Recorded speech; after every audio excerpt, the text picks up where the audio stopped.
Y toda esta búsqueda tenemos que ir documentándola y desarrollando los argumentos, fundando y motivando. Y tenemos que hacer una declaratoria de inexistencia de la información. Y esta declaratoria de inexistencia de información, de igual forma, es sometida a consideración de nuestro comité. ¿Por qué? Porque nuestro comité va a determinar si nos confirma, nos revoca o nos modifica dicha inexistencia de la información. Porque a lo mejor el comité determina que la información que nos está requiriendo sí la puedes recuperar, sí la puedes volver a generar. Entonces ya no es necesario declarar una inexistencia de la información.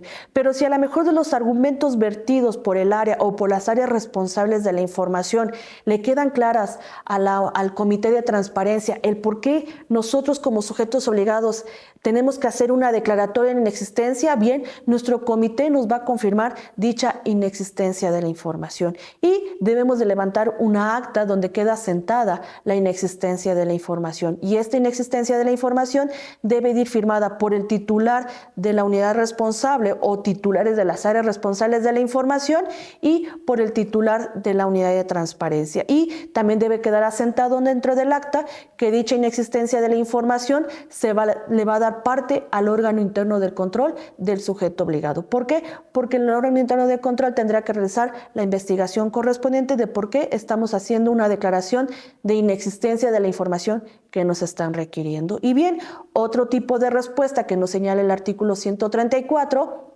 es cuando la información tengamos que ponerla a consulta directa. ¿Qué quiere decir la consulta directa? Que la información que nos está requiriendo, ya sea porque es abundante, nos pidiendo los expedientes laborales de todos los servidores públicos que conforman a mi sujeto obligado, o nos están pidiendo, no sé, todos los informes financieros, toda la información financiera que no esté o que no forme de nuestras obligaciones de transparencia y que solamente la tengamos de manera física, entonces vamos a hacer un cambio de modalidad. ¿Y cuál es ese cambio de modalidad? A través de una consulta directa. Y como ya se los hemos venido diciendo en todos los videos, debemos de fundar y motivar ese cambio de modalidad. Le vamos a decir al solicitante por qué me veo imposibilitado de entregar la información a través del medio que él requirió y por qué lo voy a poner a consulta directa. Bien, en el proyecto de respuesta vamos a fundar y motivar el cambio de modalidad y le vamos a decir que la información se le pone a su disposición a consulta directa en el área administrativa responsable del sujeto obligado y que debe de acudir a la unidad de transparencia para que la unidad de transparencia lo lleve al área o a las áreas administrativas responsables de la información y se lleve a cabo la consulta directa. Pero si ustedes ven, en todos los proyectos de respuesta, en todos los tipos de respuesta, mejor dicho, ustedes como áreas administrativas deben de fundar y motivar el cambio de modalidad. Bien, otro tipo de respuesta son costos de reproducción. ¿Qué quiere decir? Que a lo mejor la información que nos están requiriendo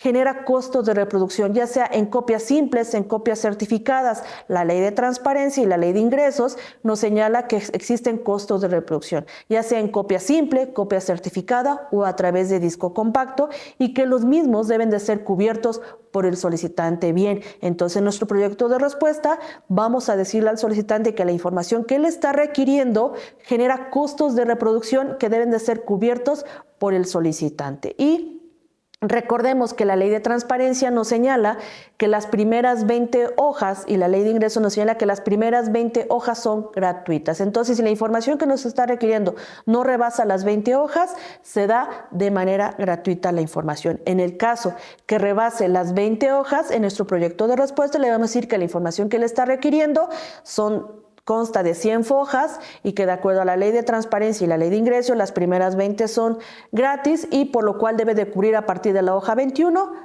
a la hoja 100, que quiere decir que le vamos a cobrar 80 hojas. Ya sea si es en copia simple, es un costo de reproducción al día de hoy de la ley de ingresos de 2 pesos. Si es copia certificada, tiene otro costo de reproducción, al igual que el disco compacto. Todo eso lo vamos a desarrollar en el proyecto de respuesta. ¿Cuáles son los costos de reproducción que debe de cubrir el solicitante? Y por último, el otro tipo de respuesta, que es entregando la información a través del medio requerido por el solicitante. Es decir, que si me requieren los expedientes laborales o es información que ya es considerada como una obligación de transparencia, bien, en el proyecto de respuesta le vamos a anexar la información requerida por el peticionario, o bien en el proyecto de respuesta le vamos a decir al solicitante la ruta donde pueda llegarse de la información. Estos son los tipos de respuesta que nosotros tenemos de acuerdo a la ley de transparencia para dar contestación a cada una de las solicitudes de acceso a la información o derechos ARCO que nos ingresen a nuestro sujeto obligado. Y en el siguiente video y por último vamos a ver las solicitudes de derechos ARCO. Gobierno del Estado de Puebla.